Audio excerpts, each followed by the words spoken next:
Hey, folks, I'm the Amazing Vito, and I'm here today talking to, I believe he plays for the Philadelphia Phillies, or the uh, he's on he enjoys Cobra Kai. He plays pool, and Yeah. he prays a lot. That's wonderful. I'm talking to the one and only Patrick Close. Everybody, Patrick Close, how you doing? Thank you, Vito, for having me. It's a pleasure to be speaking with you here today, my friend.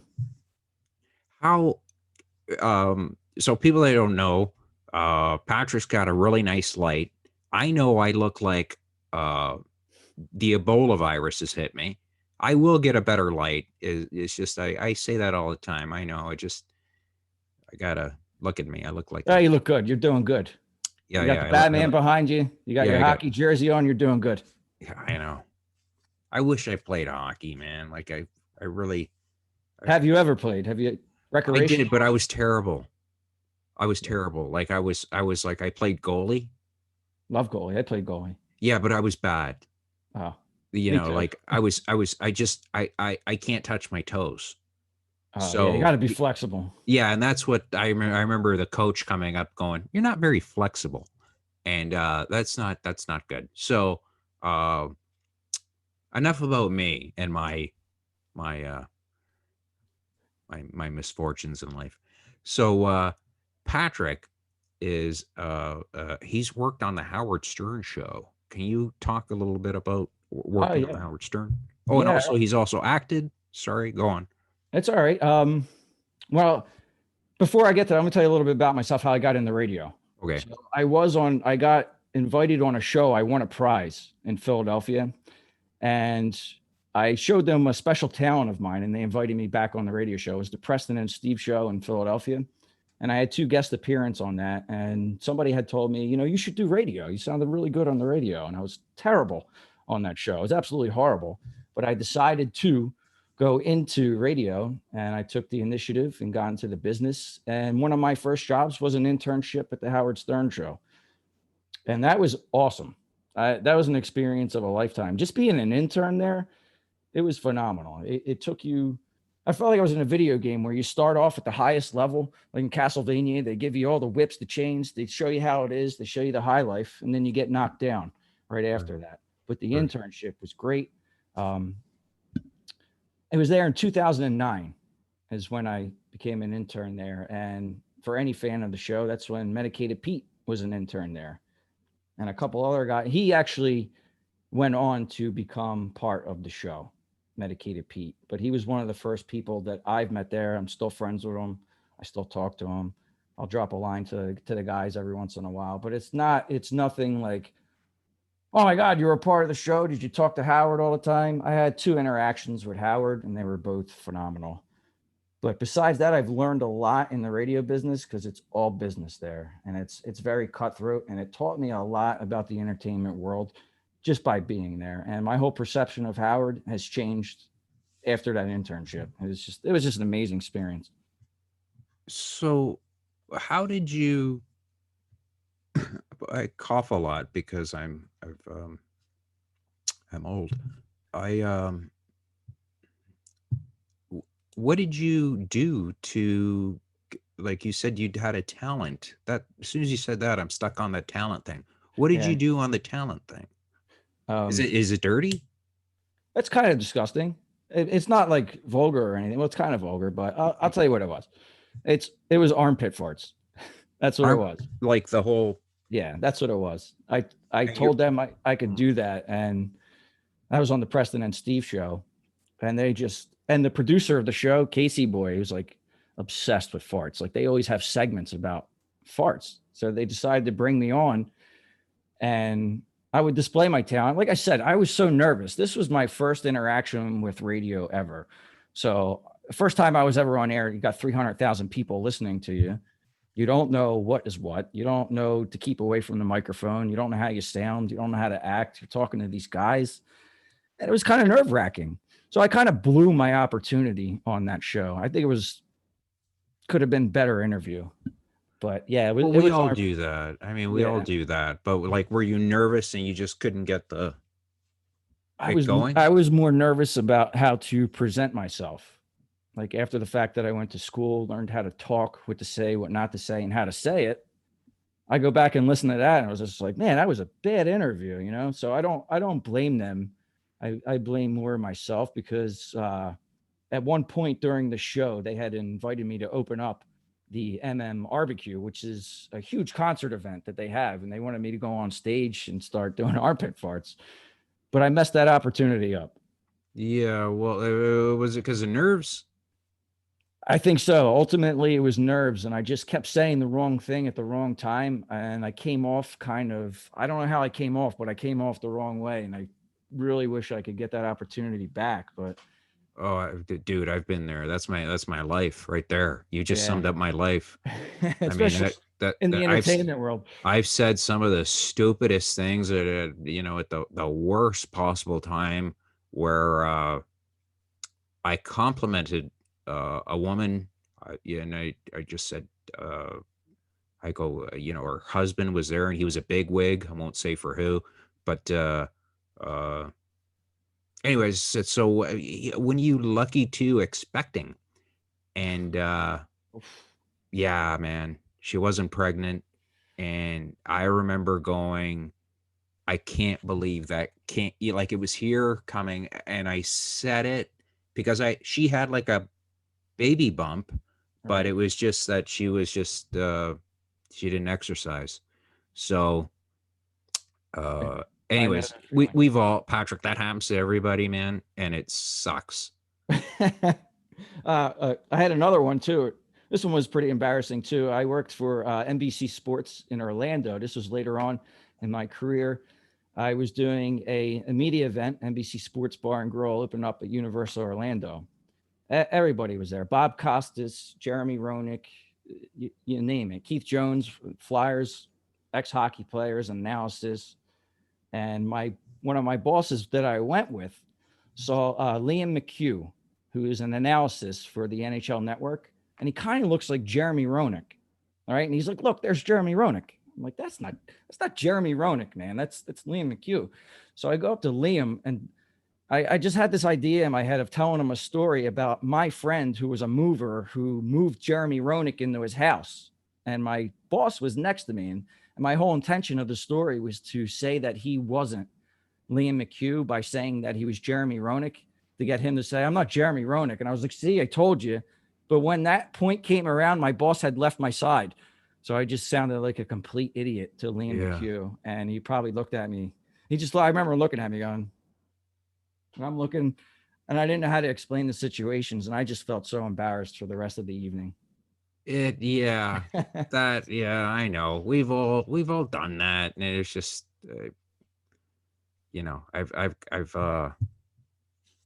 man, I can tell you that we wouldn't have enough time how many people I pissed off that I didn't mean, where I'm in the car just going, "Oh god," Right. I can't believe I did that.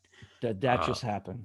well, like I can't believe I ate all that food in front of everybody like I've never eaten before, and it just I just I remember Tim Long of The Simpsons. I had to interview him, Nice. and he had I'm a huge fan. I'm a huge fan. He's a very nice guy, and he had a giant booger. Oh Like no. it was one of those that it was every time he'd talk, it would just go like, "Hey, how you doing?" So hey, and he's like, he's giving me this look like, "Why are you looking at me like that?" And I just didn't have the heart to go, dude, you got a giant dump truck hanging from the side of your, like, it was just like like, I love working at I love working on the show, it's wonderful. And I was just when I was done the interview, I go to the camera, I just said, "Hey man, did you see that thing?" And he goes, "Yeah, it was huge." And I go, "Well, uh, we start arguing because I go, "You could have told me." And he goes, "What the hell am I going to say?" Right. So because you want somebody to blame, you Right. know, of his booger. So, uh, anyways, I think somebody told him because when he goes, "I'll come out and watch your set tonight."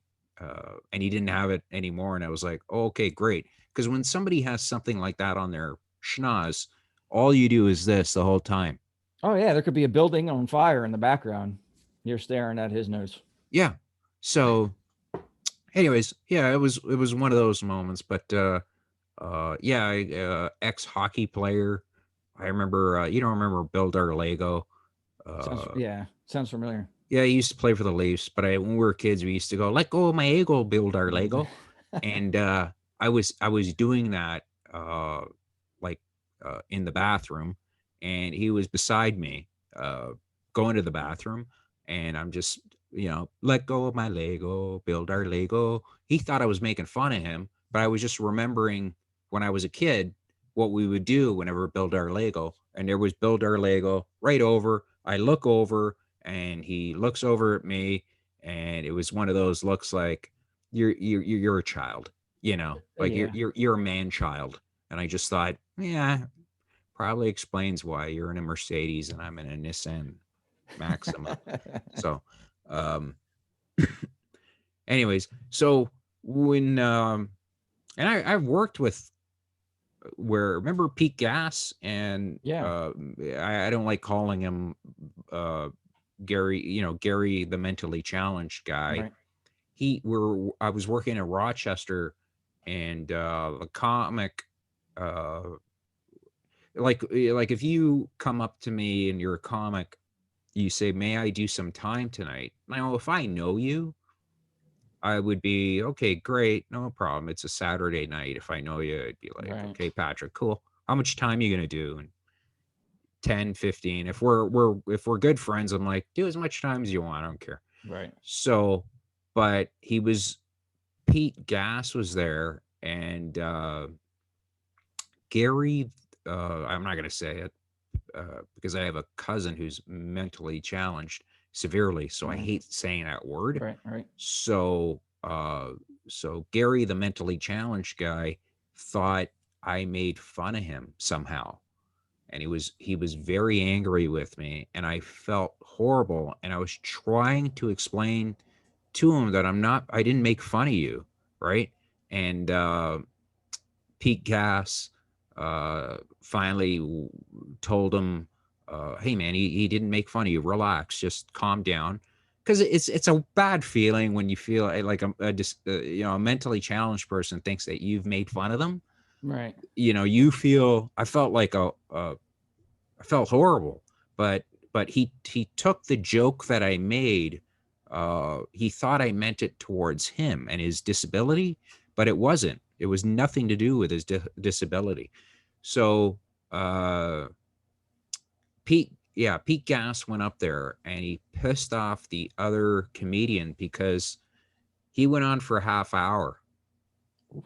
Yeah, and it was just like, and he wouldn't get off, and he That's would, ages. That's ages in yeah. the comedic world. Yeah, well, we like it was like we had to get ready for the next show. So you have a certain time, your first show. So if he's doing half hour, that means the headliner that night he was supposed to do 45. He had to cut his show, and the headliner had family members there for that show. So he had to cut his time, and they traveled hours to get there. So he wanted to kill Pete Gas. So, Wow. anyways, yeah, I remember, and they were like, when they rolled in there, they were like, they were like, "Hey, we're from the Howard Stern show." And as soon as the owner of the club was like, "Oh, it's the Howard Stern guys. We got. Does he want to do time or anything? Sure, yeah, yeah, okay, put him on." Right. So it was kind of. And did Pete do well? It was all right. It Right. wasn't anything. It was just kind of just stared at him for the first 15 minutes. So he thought, Because who he was. That's well, all. he That's all. thought he thought I got to get off strong, right? So he kept trying to get them. So, and you've also okay, so when you uh interacted with Howard Stern, I've heard this because I'll watch like Artie Lang or um I was there you the last year. Artie was there. That was his last year when I was there. was it Artie, yeah. yeah. Yep. And what's his name? Stuttering John has nothing but hate. Oh yeah. Can't stand him. Yeah. And he says that that you're not allowed to look at him. Is that true? No, no, not at all. Howard's real. He's a personable guy. He really is. The first time I seen him was after a show, and I was afraid to look at him because I've heard that they actually have that on the intern show. The intro to it, it's like, don't look at Howard. You know, keep your eyes straight, and Ronnie will tell you. Ronnie beats you up a little bit, so it's kind of like a shtick. It's kind of a shtick. You can talk to him as long as you're presenting yourself as an employee and not a fan. That's fine. But the Right. first time that I walked by Howard was after a show, and I was going to get a cup of coffee, and he was just interacting in the hallway. And I remember turning the corner, and there he was, this tall dude. He had his glasses on and everything. I was like, "There's the myth, the man, the legend himself." You know, just rolled right by him and said, "Hey, Howard, great show," and just kept walking. You know, like it was my business to just keep walking. And I think that's the key in entertainment business. Always, is just to remain professional and not have those slip ups that me and you seem to have all the time. Oh We're yeah. dumb I'll things. meet I'll, I'll meet somebody famous. I'll meet somebody famous and I start rattling off all the movies they've been in and whatever. And you and it's no good. And I've Because they've gotta heard it a million times. They've yeah, heard. I gotta stop. The one guy that was really cool where I remember this was my run-in with William Shatner.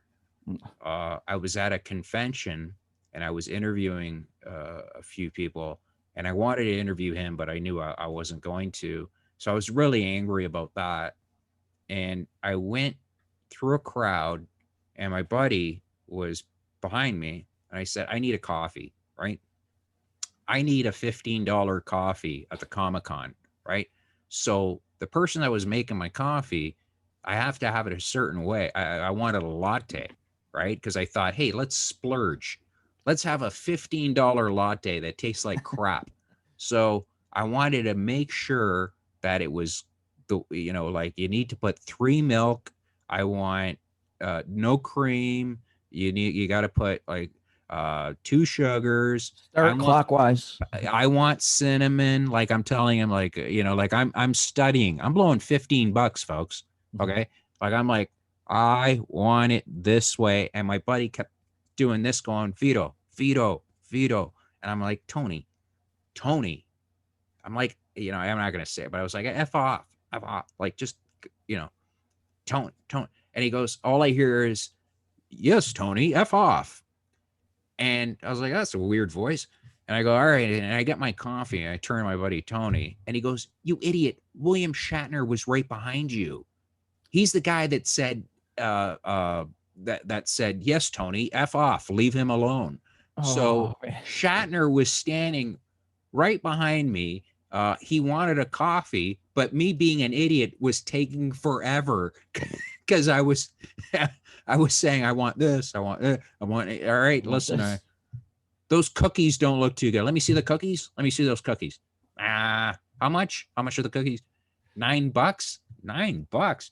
I'll give you five. Will you take five? No, you can't take five. So yeah, so that was my interaction with William Shatner, and Never caught up everybody. with him after.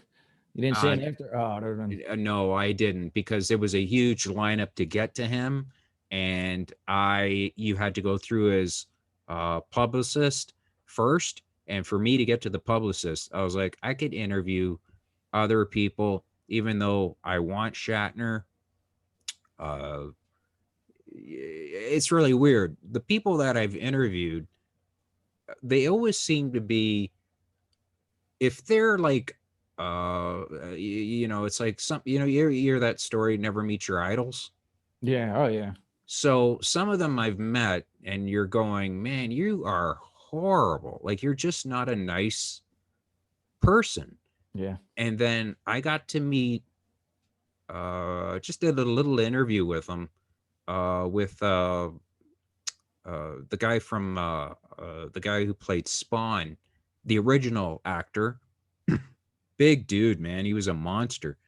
And he was like the nicest guy.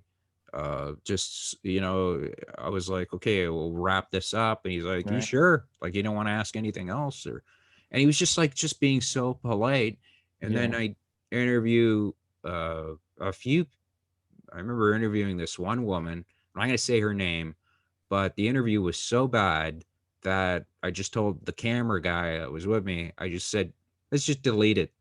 Yeah. He's like, you sure? And I go, just Mm. delete it. Cause I really was, Patrick. It's like, I'm not there to uh, uh, be treated like, like you're a god. Right. You're not. To me, you're just, you read lines for a living. You Right. you play pretend. So some people do it better than others. And a So couple million people seen you. yeah. So to me, don't act like, I don't like when people are high on themselves. Yeah. Haven't come across that a lot. Fortunately, this is good. I wouldn't want to come across that. I met a lot of people, especially at the Howard Stern show. You'd be assigned to go to the green room and sign in celebrities, and most of them were awesome. They would Yeah. talk to you. One of my favorites was John Stamos. He's just a real personable guy. You talk to him like, again, you talk to him like you're supposed to be there, and you talk to him in a business manner. You could talk to him. It's not a big deal. Yeah. I think that I watched an interview where, I heard the interview, I didn't see it, where uh what's his name? He plays in, what's his name, man? He was just a goof during the whole radio interview. Like, he was just being, and finally the people at the interview just said, "You know what? Get out." Rob Schneider. He was Oh, just really? he was just acting horrible. Oh, Like, just wow. just yeah, it's on YouTube. Oh, wow. And he was, because they had him wait for like 15, 20 minutes instead of, and he was not in a good mood. And That sucks. yeah, and I'm That like, would suck to be on that show, to have to interview him like that. the lady finally said, "You know what? You're a jerk."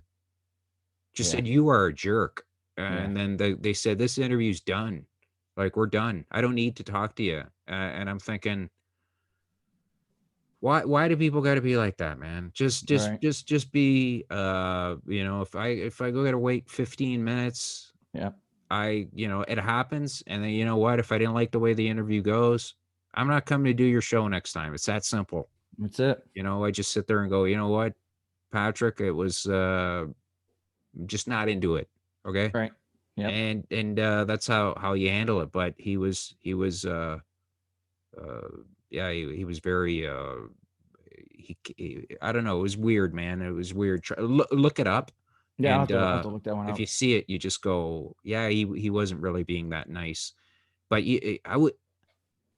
who's the greatest guy in Hollywood? My book, I'm going to say Keanu Reeves. Yeah, you're right. Okay, yeah, yeah. He's a very sweet guy. But I think the guy that, and he always gets crapped on, uh Adam Sandler. I love Adam Sandler. Yeah, I love Adam Sandler. I wish I was Adam Sandler's friend because I'd be working right now. Correct. I He throws mean, all his friends in his movies. Dan but Patrick, Rob Schneider. yeah, They have a certain kind of crew and clique. And if you can get involved with somebody like that, yeah, you're in. Like you said, you're in. but Patrick, I always look at it and I go, would those guys do that to him? Like, would they Right. go and say, like, Adam, come in my movie. yeah, I don't see them sitting there going, and he doesn't need the money or whatever, Right. but I don't see them sitting there going, "Hey, I got a movie, Adam, I'd love you to be in it." I don't see that. I see Adam going the other way, saying, "I like these guys. I'm comfortable with these guys. I'm going to give them work." Right. And I Well, just think that is very cool of him, he's you got the know? production company. He does it, That's Yeah. why he stopped putting out movies in the movies. He strictly went to Netflix. He made a deal with Netflix.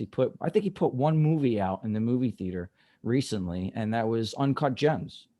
That was Yeah, the that only was one great. it That was was a really great good. movie. There was mixed reviews with that, but I thought it was great because it's different. Yeah. You got Well, to yeah, have that objective view about it. yeah, I felt bad for him in that movie. Right. and that's the point. Like, if an actor Right. can do that, if to me that meant he had chops, because you felt his when you see a person's life fall apart, and Correct. they do it correctly, uh, uh, where you're watching something, you're going, he's not reading the lines. It just feels like it's coming from his heart. Right. That's what I It was liked, and he it did was an such a awesome job. different role for him too. Yeah, yeah. It was a If great you don't it get was a a great role chance, for him. yeah, if you don't get a chance, watch that. It's I don't want to say the ending because I don't want to no, no, spoil it for anybody. don't. Yeah, or you ruin it. But it's a Uh, great. I like that type of endings with high profile people like that because it's unexpected. well, I'll tell you the ending. He rips off his like his mask, and he's lit. It's Richard Nixon. So, and then so being on the Stern show, so Stern was always, nobody had any rumbles. I mean, when I've seen interviews of Stuttering John where he constantly uh says, yeah, he told this horrible story of how somebody that worked there for years, the wife was dying of cancer. Stern did not uh, condone that. Like, the guy tried to do a GoFundMe, and the guy got crapped on, and so uh, yeah, you hear stuff like that, and you're kind of Right. going, "God, you really hope that's not true." No, not at all. I mean, one of the coolest moments I had with him, I was running the board for another show. It's called Celebrity Superfan Roundtable. I had like Sugar Ray on there. There was a couple other celebrities. It was being broadcasted out in LA. It was at night. I'm running the board back in New York. I was only an intern. I signed up for it and I got it. I was like, great. This is great. I'm going to help run the board for another production and get some time in there. Now, the board op at the time, he's like, listen, if at the end of the show, if line 12 rings, it's Howard. It was like the Batman line. So at the end of the show, and this was before he went to television. Now, I kind of knew that he was going to go to television because he dropped hints in meetings that we would have. We would be able to be sit in meetings with him on Wednesdays. And he said, I'm going to be venturing in the TV. He kind of like dropped a hint. But the Celebrity Superfan Roundtable was talking about the retirement because one of his contracts was up. That's what they were talking about. You think Howard's going to ride off into the sunset, or what's he going to do? That's what he went into. He went into TV at that time. But the Great. phone rings at the end of the show. Hey now, that's the first thing I say to Howard is, hey now. And he's like, hey now, who's this? I said, it's intern Pat. I work directly on your show because it could have been any of the interns at Satellite. So he's just like, oh yeah, how do you like it? And he talked to me for about 5 minutes, just shooting the breeze with me. And then he asked me, he goes, do you want me to go on? I'm looking at the phone. They're talking about you. This is your show. Like, yeah, of course we want you to go on. All right, put me on. So I put Howard on hold. I go to the board op and I'm like, listen, can I put him on the air? And he goes, yes. And I potted up the channel and put him on the air. And that was probably one of the coolest moments that I've had because I put Howard Stern on the air. Oh Usually, yeah, that yeah, would be usually cool. the other way around. But the conversation that I had with him prior to that was priceless. He was asking me, how do you like it? What do you do? What are your plans? He's really a genuine guy. He really is. That's good, because you hear these horror stories, and either it must be ex employees that are jealous, or they're just, you don't know what to believe because you're not there. You're not. This I could it's tell I could tell you stuff, and you could go, Vito, I don't know if that's true or not. Like, what right. what I've met people that I thought were going to be complete, and other, people say, "Oh, this person's a goof. This person's a complete diva, complete goof." Yeah, You yeah, meet them, yeah. it was like the guy, it was the, sweetest person. The rest of the staff was great too. I talked to Baba Booey a lot about hockey because he was a big Islanders fan. I'm a Right. Flyers fan. Same thing with John Hine. John Hine's a Pittsburgh guy. Talk Penguins and Flyers and Pittsburgh's big rival. So we always throw jabs at each other, like in there. But I was there for Christmas, and I got John Hine for a Secret Santa, and that jersey behind me that's up there is a Winter Classics Flyers jersey that he got me. It's authentic. It was from 2009 when they played the Bruins. It was a Jeff Carter jersey. I think it's probably about $500 jersey that they got me. It was the Yeah, best. It was the looks best like gift on the looks like show. looks like Jeff Carter's ghost is in it. Yeah, yeah, I got the arrow on behind it. But after Christmas, I got a card from Howard. It was a signed card, and it had $500 in it on a gift card. Really? Yeah, it said, "Sorry, I'm late." I got it. Got it right here. I have it in a thing. I don't know if you could see it. It says, "Sorry, I'm late" on there, Yeah, right yeah. behind it. Who's singing? Oh, that was Lauren Hart. She sings for the Philadelphia Flyers, Oh and yeah, okay, and okay. Yeah, the Gene Hart national was in the anthem. yes. So, I got this bat over here. I got but I was wondering when I looked at the signature from the card, I'm like, I wonder if he really wrote this. And I called up one of my buddies, who was another intern, Jeff, who got his signature for his father for his book. Howard had a couple books come out now, but his first book he had signed in person. I watched Howard sign it for him. I always feel a little bit, I wouldn't do that because I don't, like I said, I want to remain like business. I don't want it to be personal, asking for autographs and stuff like that or pictures. But he asking for an autograph for his dad for the book, and he signed it. And I asked him, can you look at the comparisons and signatures? And he sent me a picture of the card that he got too, and to the book side by side, and it was identical. So I knew he written that card personally. So it was a big deal. I was like, that's cool. He takes the time. And from the few interactions that I had with him, I do believe that he wrote that. He That's really signed it off. cool. Well, Yeah. it's good to hear that that you've had these interactions that are positive because I think people off of especially off YouTube, they want the negative. They want to know they're like if you were to sit there Yeah. and go, he touched me in the hallway. Like that's what people are like, no, they don't want Right. to hear the good. They want Right. to hear something awful, Yeah. right? They want and I'm not saying Stuttering John's a liar. Maybe just you have that relationship. If he was there for 15 years, we would have a different relationship if we Right. worked together every day and you were my boss and I was supposed to make with the funny Correct. and we're gonna have a different you're gonna talk to me differently than other people. So I think that's how that happened with Stuttering John. And then I don't think he was very happy with Stuttering John when he went to go work for Leno, Right. and that turned into. But see, people get off on that, They do. What you they know. don't understand too is, hey, maybe that did happen. Let's say it did happen. Hey, you might have deserved it. You might deserve the action that you're getting from Howard by the way you treated him. You don't know the full story. Yeah, You're just getting one side of it on Howard treated you. But how'd you treat Howard?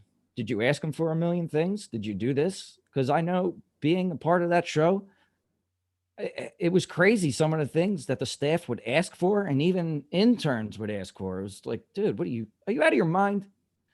Some of the well, stuff that they would ask for is like one ridiculous. one thing I couldn't. I mean, if it was me, I would. He had. I don't know who allowed it, but I remember watching the show and they had Ron Jeremy, who I think is disgusting, um, go in his chair and whip out his money maker and rub it on Stern's chair. And I'm thinking, how's that even funny? And to me, that's if somebody did that to me, I'd the person who allowed it, I'd beat the Oh yeah, I put their head through a wall, right. and then Jeremy would have his giant schlong up his tailpipe because I wouldn't want on your chair, Right. that's disgusting. That's not Yep. funny, No. No. So I don't I could see how I mean if you go to work every day and you've created a circus, you're going to have some people are going Correct. to take advantage of your kindness sometimes. That And too, and they want to get that shock value. They want to be just like him. They wanted to get that shock value out of just to get recognized. I did this, I did that, but that's wrong. That's yeah, disgusting. for some stupid reason, they thought Howard would have thought that would have been funny. which I don't I don't see how that was at all funny. No, if I thought that was pretty disgusting, especially where it's just gross. So, that's all you need. Howard Stern needs, herpes on his back from, that walking hedgehog. right, yeah. So, anyway, so how did so when you worked there, what was the goal? What did you want to do? Like, did you want to like, how did you move on from there? And then you worked on films like the Pope, sorry, Pope must be powerful. The Oh yeah, Pope is the Pope. most powerful man in history, and you played Juan Borgia. Yeah, yep. That was a small role. That was first. So after the internship with Howard Stern, I went on to a local radio station, which was a brokered station, and I got a show there. I signed up and I was a producer there too. So I was hired by the station to produce probably about like 10 different shows of like people just coming in wanting to break in the radio. It was a great place to go. It really was a really great place to go. But everyone walked in there and thought they were Howard Stern off the rip. So, but after I moved on for that, I worked there for about 2 years. I bounced around from different radio stations. I was up in Binghamton, New York. I was on an FM station up there, DJing on the weekends and doing podcasts. Then I decided to move to Florida. I got into sports radio. I was with CBS and NBC Sports Radio. And after the radio venture, a friend of mine, who's now my agent, started a production company and wanted me to move back up and started filming. And once I got into that, she's like, "You want to try acting?" She's like, I think you'd be a good fit for acting." I'm like, "All right." I did 6 auditions total. I auditioned for The Upside with Bryan Cranston and Kevin Hart. I got a call back on that. Obviously, I didn't get it. But one audition I did go on was for the Pope Most Powerful Man in History. So nerve wracking. This audition was different because everybody was in the room. There was about 9 people in the room. You know how it is. It's real dark. You go in there. It's more. They had me read dialect that I wasn't used to reading from back in the day, so that was hard. And I got a call back for that role, and it wasn't even a speaking role. It was just for B-roll pretty much. And it's funny because Liam Neeson does the voiceover. I never thought I would see my face on TV with Liam Neeson's voice, which was, Really? yeah, it was pretty cool. And you meet so many different people on set. My TV brother, Cesare, he's the captain for the drum line for the Eagles. Another guy was on set with Al Pacino 2 nights before doing another small role. The Pope was in, the guy that played the Pope, he was telling me he was in The Exorcist. So you meet Oh, all I kinds. can't see that movie. Yeah. I can't do it. No, no. I try, but I just can't. You Yeah. know, that movie scares the living. Yeah. Even till this day. Yeah, Yeah. But that it's interesting. So like I said, I've been on about 6 auditions and landed that. And then I was telling you earlier, I don't want to touch too much on this, but I was working on a TV pilot, and that leads us up to about COVID. So, I mean, I do a lot of voiceover stuff too, as well. I was in a couple of cartoons, nothing big, but got the voiceover roles. And but once COVID hit, we had to stop production with this TV pilot, and hopefully, once COVID's done, we can pick that TV pilot back up because there oh, I was some. hope it does, man. I Yeah, really do, because that would be awesome. I mean, yeah, you talked a little bit before we started, and it sounds absolutely stellar. So yeah, I would watch it. I love anything. I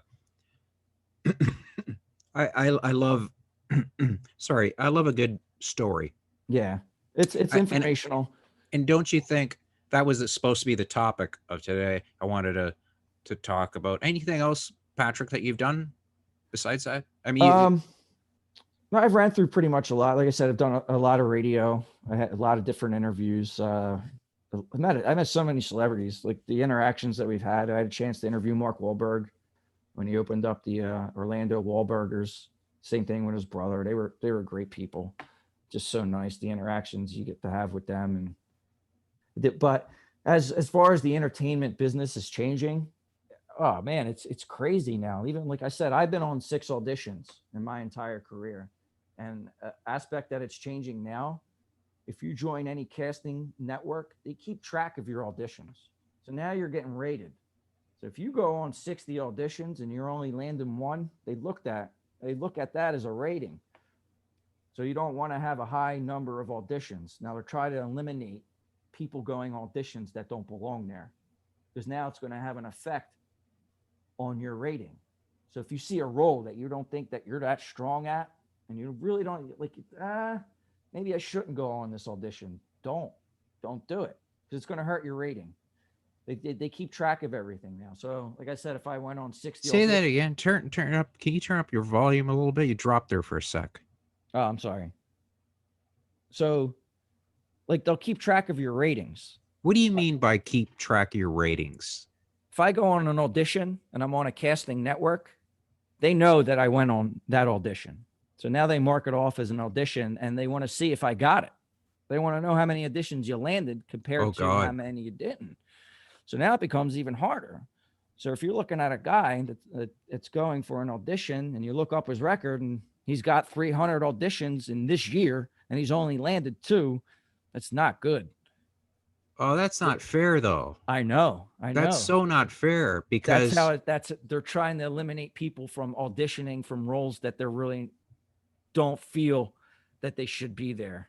see, I had an agent, this one agent that got into an argument with. It's fun getting into an argument with your agent. Oh yeah. Um, where she and it was two of them. Uh, I was like, whatever you do, do not send me out on a cattle call Right. because I'm not going to get it. Okay. And this is what she sent me out. She goes, yeah, no problem. I go, because I'm traveling quite a while to get here. I got to pay $20, to Yeah, I know park. how it is. Yeah. It's not. It's. People You, think, they call you up and you got the role. You got to go down there. You got to read yep. that night. It's always. I'm dyslexic, so I told him, I go, can you please send me anything at least 2 or 3 days before, so that way I could read it when I go into the audition. I don't stumble because you know what it is. I get nervous if you're watching me. I'll know the word, and then I get nervous, Right. right? Because like you say, you know how it is. There's 15 people in a room, and they're all serious. Oh yeah. So which I zoom into the camera guy and I just pretend it's just me and him, and if he's laughing, I'm having a good time. So, uh, but they would call me up at 11 o'clock at night and go, "Okay, you got an audition tomorrow morning. You got to be there at 7:30," and I'm like, "Oh God!" So I can't sleep. I go, Right. "Can you send me?" They would fax me the script, the pages that I needed. It wasn't anything. It wasn't like a movie role or anything. It was just like commercials or something. Correct. So uh, I'd read it and I'd be up at 2 in the morning reading it, just going, "Oh man, do not," then drive down there, park it, Yeah. get out, and then I go in a room, and it was for the Olive Garden, and When you're I'm here, like, your family, just not an Italian one. just go. I'm like, remember what I said. Do not send me out to a cattle call, okay? Because people will, uh, they'll see, from the other agent that I have for stand up, they'll go, oh, Vito D'Amico, Italian, must do Italian jokes. I have no Italian jokes. Right. So it's just, and I tell the agent, don't tell them that I have Italian jokes. But they don't care. They're going to get the money. Yeah. So they send you. Yeah. Right. So anyway, so going I go in a room and, I'm wearing my black leather jacket, uh, you know, and there's no joke, maybe 40 other guys wearing their black leather jacket. It was like a room full of Genos.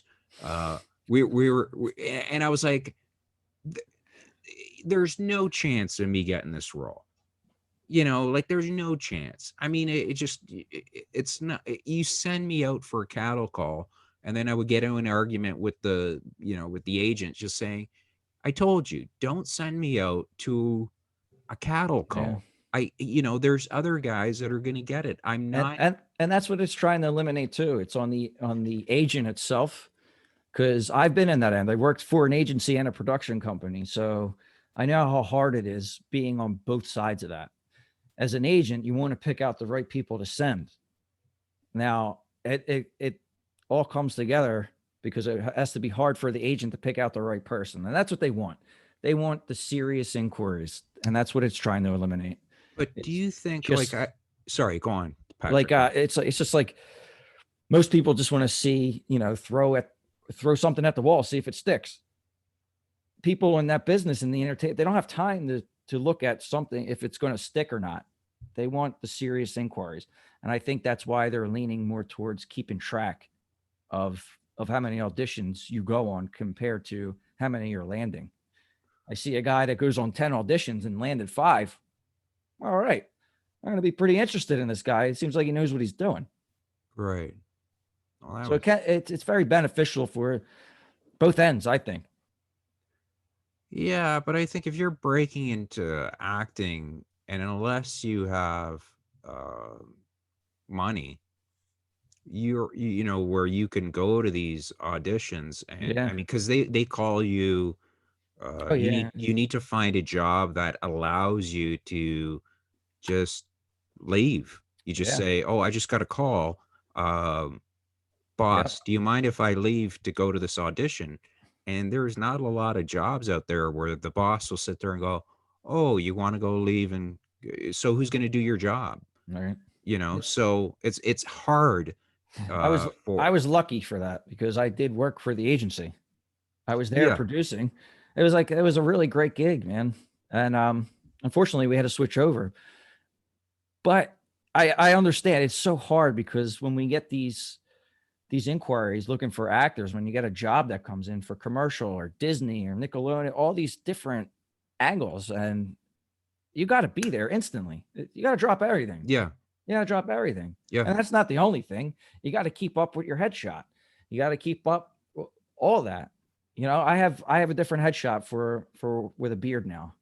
I'm going to take this off in about 2 weeks because I'm starting to get back into it. Things are starting to open up. I got to shave this, go get a new headshot. yeah. Update your demo. There's so many things. You really got to be on top of it. It's changing in so many ways. And the other good thing is though, other A-list actors. We talked about Adam Sandler starting his own production company. You're gonna see a lot of actors start doing that. There's going to be because Ri- people are too. We yeah, had that conversation. yeah. Ryan Reynolds has his own. Like a lot of guys have their own production company because they have the money, the Yes, means to do this, where they're like, you know what, I'll just do my own movie, correct. you know. And more of those companies are doing more of TV documentary series. They're doing like now it's I love it when a new TV series comes out. It's like it's better than a movie. You're watching a whole season that some have 10 episodes of them, and they're like movies. Each episode's like a movie. Yeah, did you watch it's God, all right, never mind. It was an adult movie popped in my head. So uh, uh yeah, it was this on the History Channel, which is not the History Channel anymore, but it's funny. It's a History Channel. You go on there, they don't talk about history. Yeah. They talk about aliens landing on the Earth, and Ancient s- aliens. yeah. So Ancient Aliens, that show's been on. Do you love that guy's hair? Giorgio Sudaclos? Yeah, Yeah. he He's looks thick. like he He's stuck great. his finger in a socket and Yep. left it there for like a year. Yeah, yeah. He's Uh, great. it's just the but yeah, getting uh back to The the different industry, uh, money wise, what I heard is uh, they don't have. I saw Andy Richter from Conan O'Brien say this. He says the money isn't there that there was 10 years ago. So just say I got you for a movie role. I go, okay, Patrick. And I go, okay, it's a movie role.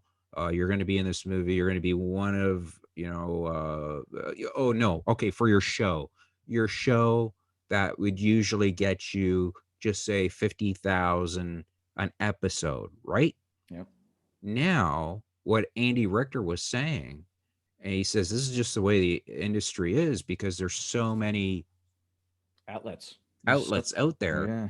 that now they just go, hey, oh, you get 10 grand an episode. And Yeah. if you don't like it, Next. yeah, Next. yeah. So take it or leave it. So Yeah. the money is not where it once was, unless you're an elite actor. But Correct. if you're just an actor, you're not. I looked it up. The average an actor, a working actor, makes is $52,000 a year. Yeah. That's not Oh. like people think. Hey That's why man, they you have all second jobs. yeah, like that's why they're taking work here, or they're doing this, or they're doing that. There is nothing better than being on a set. Like Yeah. it's It just is cool. magical, It is. It really is. fun. And You feel, you're in the makeup room, you're yeah. going over your lines. There, somebody's The food.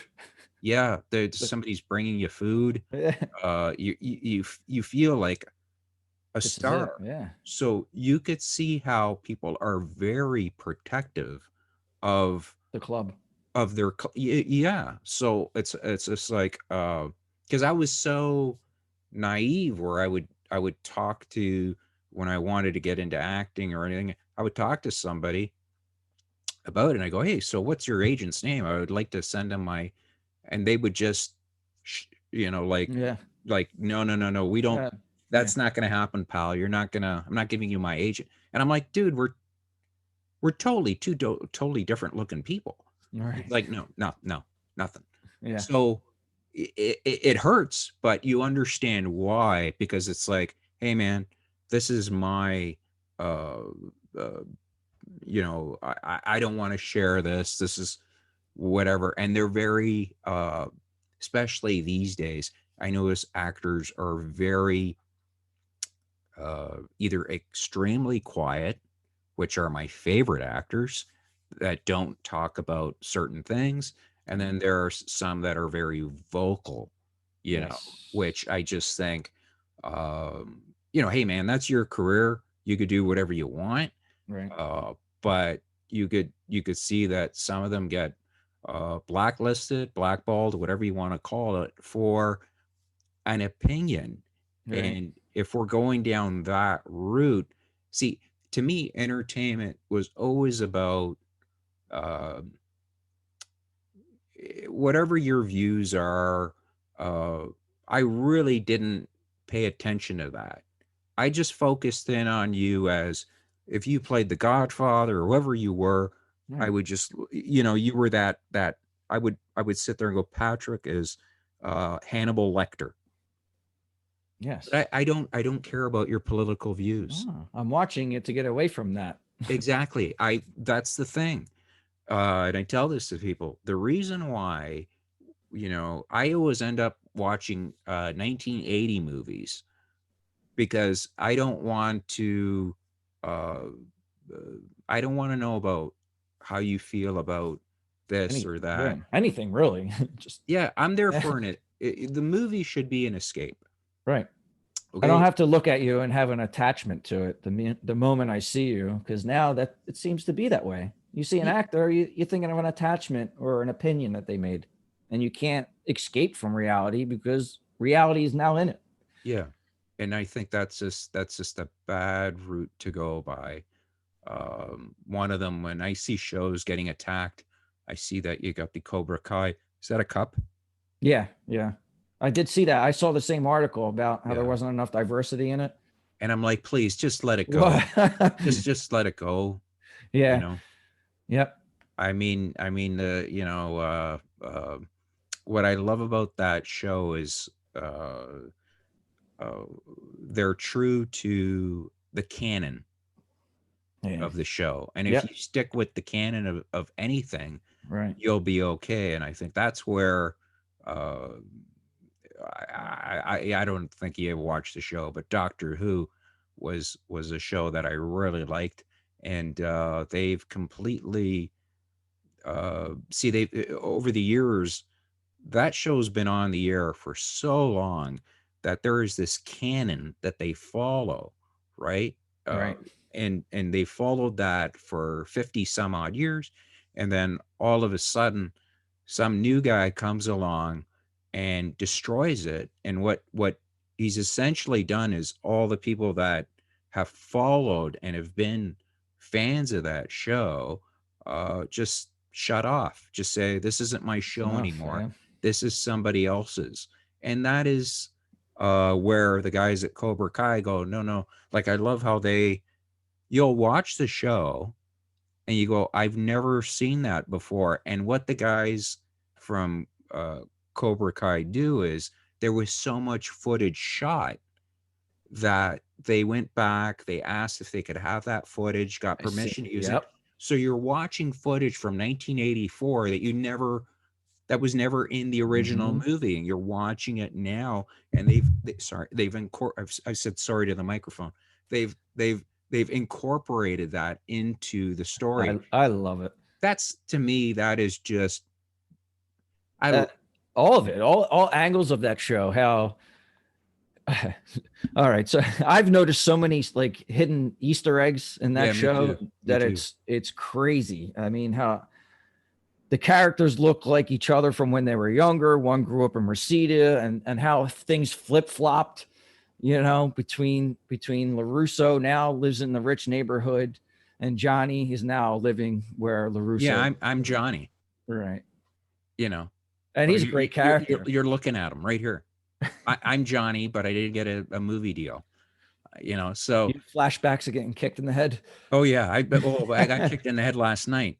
Ah, So every time I wake up, I get kicked in the head. So once I realize reality, I get kicked in the head. yeah. So yeah, it's a beautiful, uh, very well done, very well Oh done. yeah, If well you produced, well shot. I love looking at things.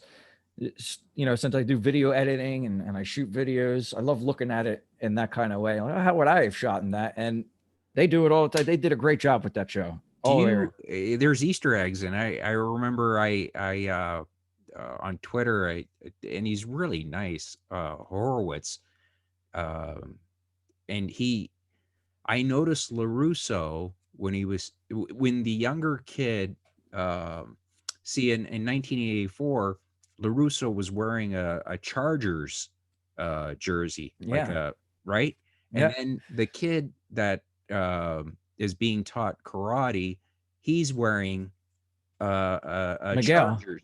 Yeah, Miguel, Miguel. Yeah, he's wearing a Chargers, and people, I'm like, yeah. little things like that, I just go, see, that's beautiful. I love that. Same thing. How Miguel met Johnny. He met him throwing out the trash, and he asked him like Miyagi did. How Danielson asked Miyagi, and it was just like, oh, there it is. It's Oh cool. God, I go on forever about that. I just I caught my son watching it uh again just because I made sure for him. I'm like, you got to watch this Karate Kid movie, and he's like, here Right. we go. And then he watched it, and then he's watching the Netflix show, and he's just like, and I explained to him, you see Johnny, Right. that's me, son. So no, I don't do, but it's just that I go like I try and show him stuff, and Right. it's just he loves that. He absolutely loves that. So, anyways, back to you. So the entertainment industry, do you think there's just not enough uh uh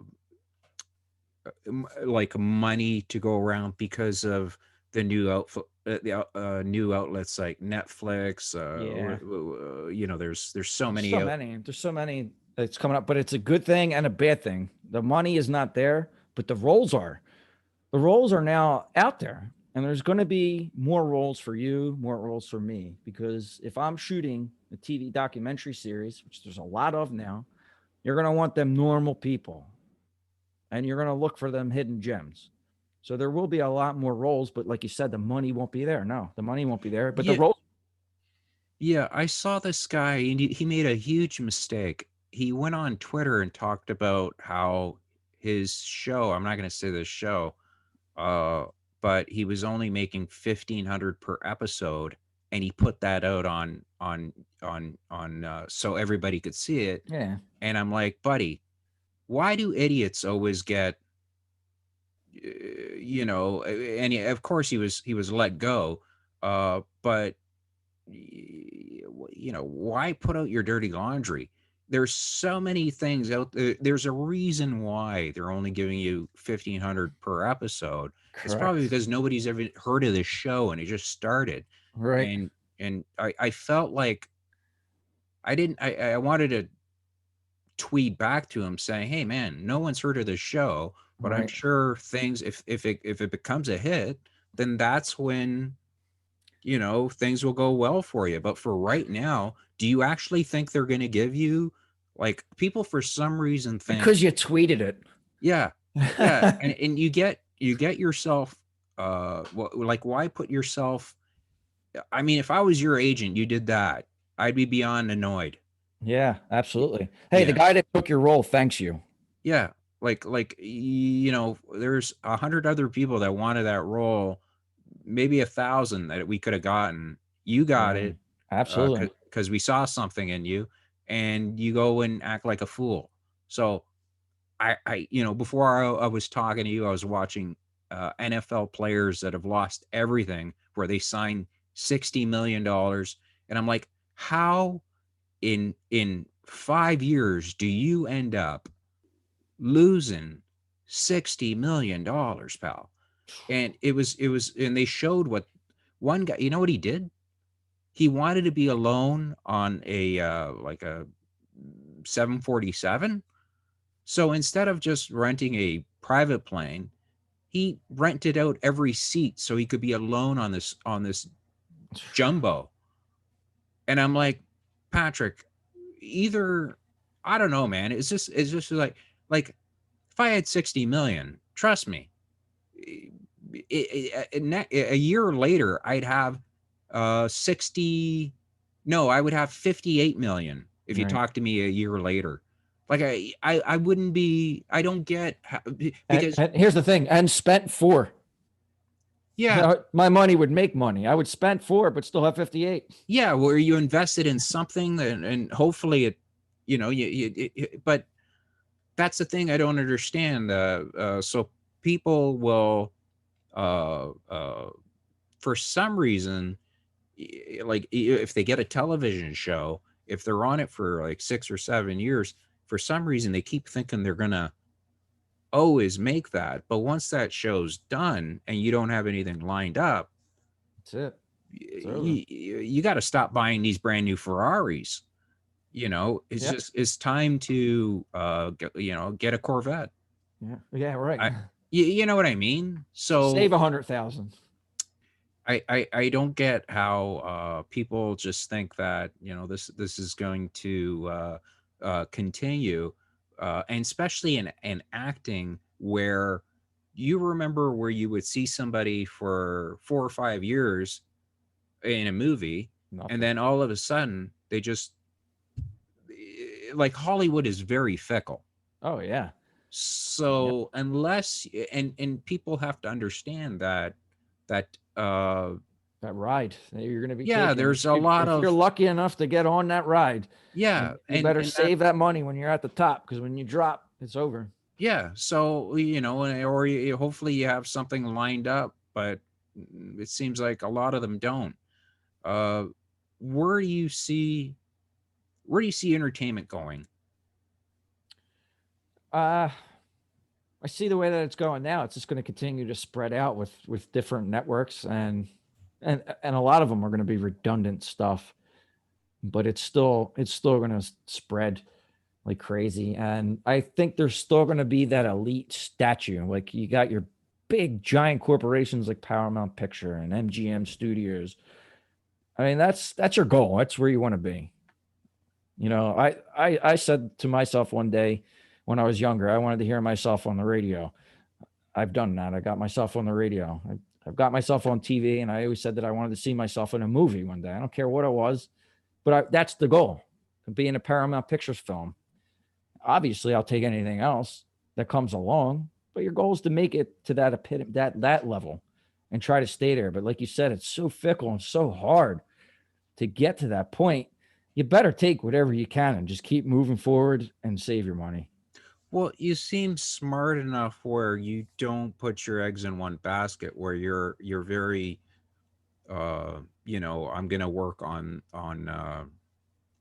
you know how to work behind the camera, how Right.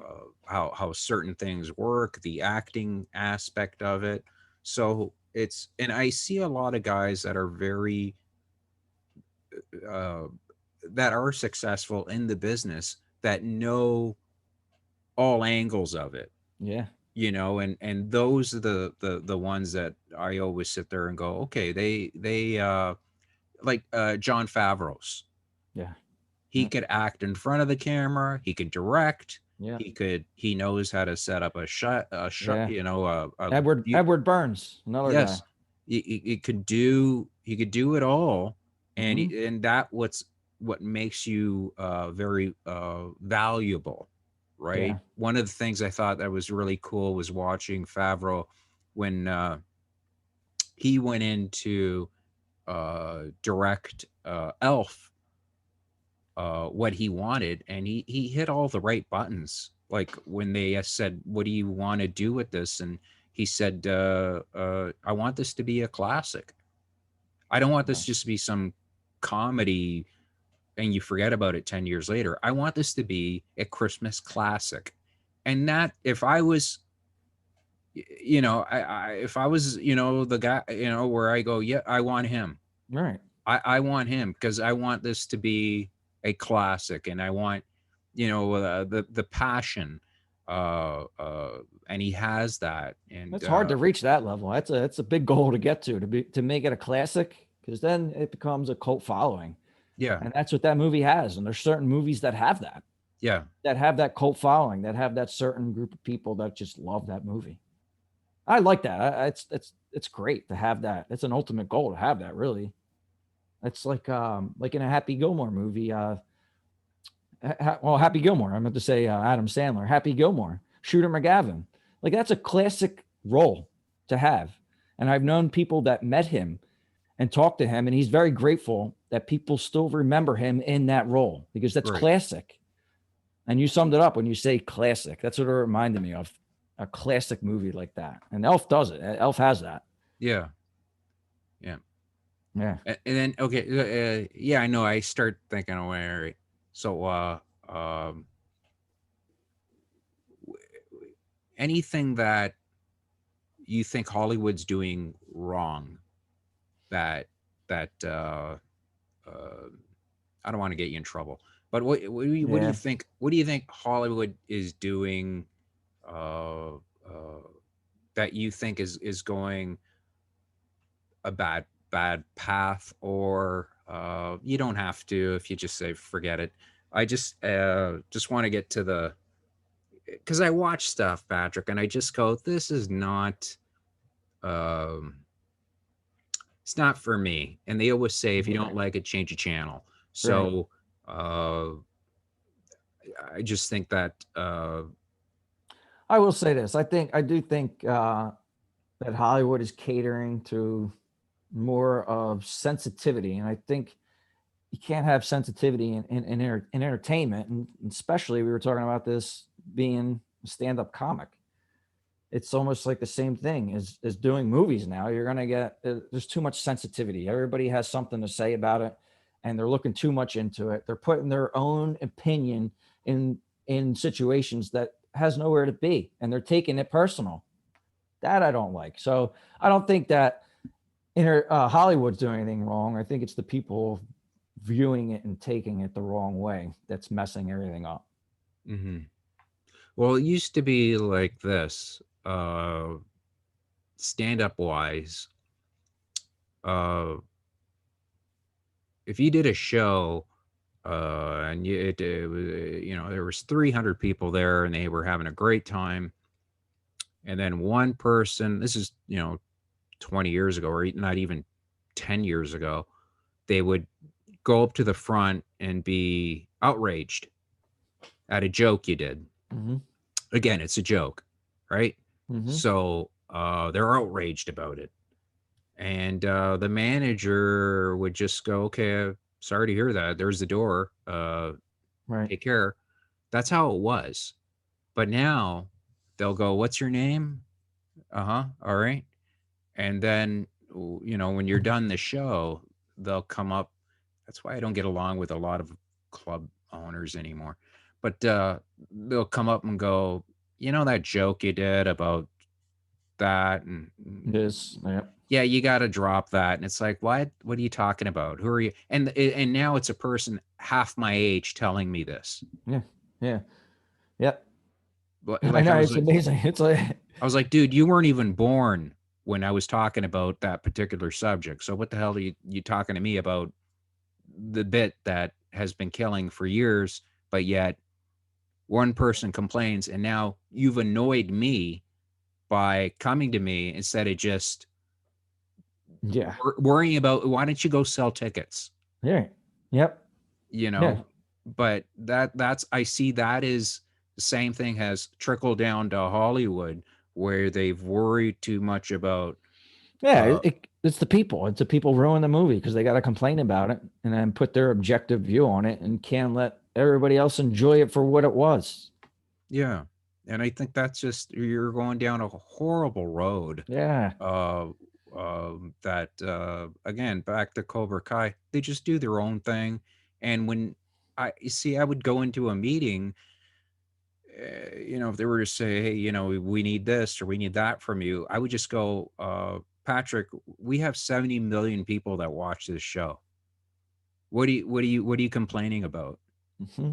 And then that should shut your mouth. Right. That should like if my viewing numbers were a million, 2 million people, I could understand getting in trouble. Right. Okay. But if I sit there, if I could produce, it's like being a professional fighter. If they're sitting there going, if you're my manager and you go, hey man, that last fight was terrible. It was absolutely horrible. And I'm like, Patrick, I knocked him out in the first round. Like, what do you want? Well, you did this wrong. You did that wrong. It's like, dude, I put his mouthpiece 5 rows into the audience. What are you talking about? I didn't like it. It's just stupid. Right. They're fighting. We've got this bloody COVID, and people are worried about stupid things when they should be worried about a lot more serious things. And Yes. Hollywood should be doing this, and even sports. You're a huge sports guy, so am I. You ever see my Leaf report, my 20-second Leaf report? No. Oh God, it's the I'm gonna check it best. out. Yeah, you got to check it out. It's right to the point. So instead of giving people an escape, a feel, one of the first movies that I remember my parents taking me to was Clash of the Titans. I still, before I go to sleep at night, I think about uh, that beautiful horse, and the Medusa still scares the crap out of me. Um, I think I married her. So, anyway, so uh, that's the point of a beautiful movie or any story or any TV show. Uh, Even if you don't like Breaking Bad or whatever, that movie uh, intrigued you because, or that show intrigued you because you were like, oh wow, this guy's doing this. This guy, a person that you would in a million years Never expect. would never expect is doing that, and he's doing it because He's thinking he's just going to be around for 6 months, and Right. it starts making you ask story about yourself. That's how powerful the medium can be. And when you use the medium the wrong way, okay, it could have detrimental effects on people that just go, I just want to see a good show. I Right. don't, I want a good story, you know, uh, and if you're doing something to, uh, uh, talk down to me or tell me this is bad or this is, I know it's bad. Okay. I don't need you to, I'm not that thick. I Right. understand what's Right. bad. I mean, I'm not going to say the show that you're working on. It sounds like something that I would love, because that is something that I would enjoy, because it's has nothing to do with talking to you and telling you this is the way it's going to be, or this is, no, just tell me a story. That's That's it. all I want. And I Yeah. think that is where a lot of people are getting in there and thinking, no, no, this is what we need to do. We have to, we all know bullying is bad. We all know that, Right. but you letting me know that, hey, people from the 1980s are terrible. Right. I just, to me, it just turns me off, Correct. because I was some of the sweetest, nicest people you're ever going to meet were from the 1980s. You Right. know, some are still goofballs, but the majority are knobs. So, um, what do you have like? Last question. Where do you think? Uh, how do you fix this? If you were uh, a powerful enough entity in the entertainment industry, if you were head of Warner or Columbia or whatever, if you were the guy, or the whatever, the Right. tomato these days, you don't even know. So if you were that, how could you fix it? Like, or would you just say, no, I like the path it's going, keep it the way it is? What would you do? I would, I no, I would change the path, and I think it's going towards the right direction. When we were talking about people breaking off and starting their own production companies, I think you're going to see a lot more of that. So there's going to be a lot more freedom on what you're going to be able to pick and choose. Really, I mean, it's there's so many different outlets, like you said, and I think if you want to make certain movies a certain way, I think they're going to start doing that. People are going to be, because they're already doing it. One side, whether you want the sensitive side or you just want raw cut, let's just say, just sensitivity or on raw cut. People are going to start making production companies where they make these gritty movies and how they want them. So I think there's going to be more. I think it'll make a comeback to what it used to be, like during the 80s, to where, like you said, where it was just about the motion picture and the subject at hand and nothing else. No hidden messages in there, none of that. That's what I want to get back to. And if I had my way, I'd be making movies just for simply entertainment and nothing else behind it. And I think too many people have their own hidden agendas behind movies now. Yeah, But I couldn't agree with you more.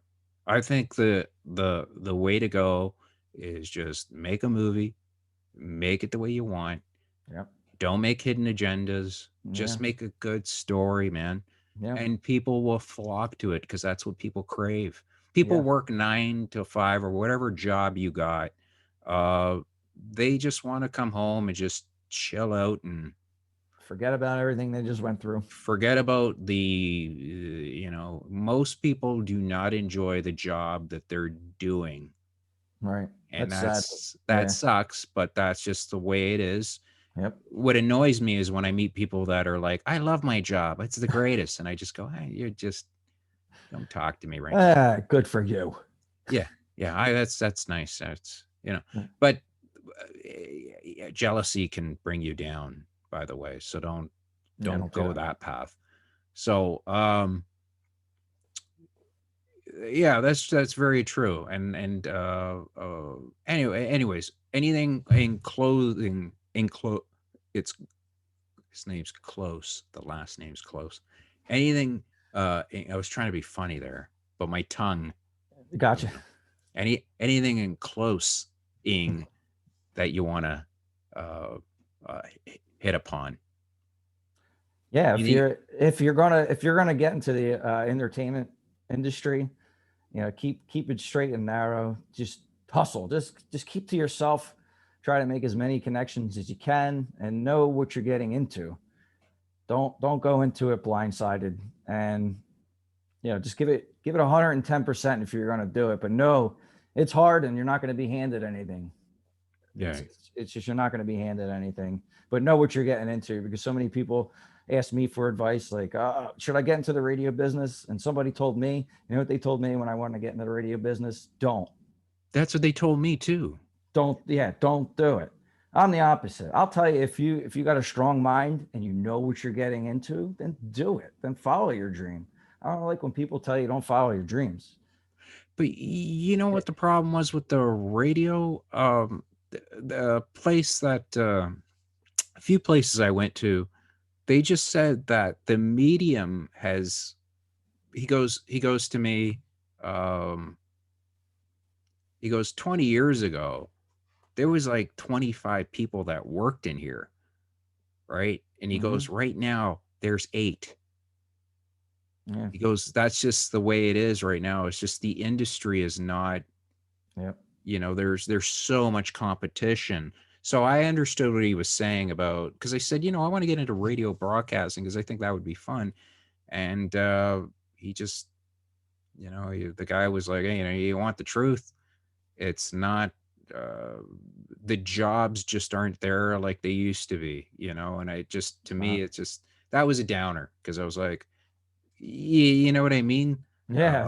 That was 12, more than 12 years ago. About 12 years ago, when I decided to break in, and I've gone up and down. You know, I didn't always have a job in it, and had to keep pushing and just keep pushing. Even still now, till this day, I'm still pushing. Like I said, we got that TV series that's looking kind of good, but you never know where it's gonna go. You got to find funds. Yeah, yeah. I had to find funds. Those I've been in those pitch meetings where you have to beg for money and not seem like you're begging, Right. and they're not fun, and you're nervous as nervous can be. But if Right. you believe in your project, Right. forget about the begging. Right. Just The just passion. Just show your passion about it. show. Yeah, if you can show them that this is going to work and this is going to be a winner, and don't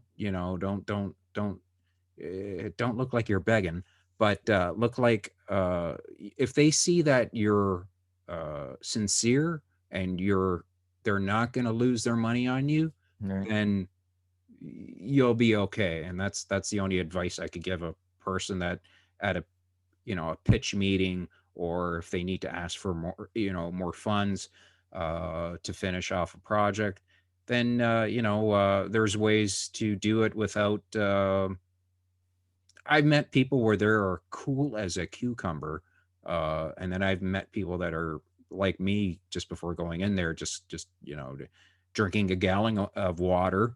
And then when I'm in the middle of the meeting, I'm like, man, I got to pee really bad, you know, because you've just kiboshed yourself. So if you believe in something, it will show. If Yeah. you do not believe in something, it will show.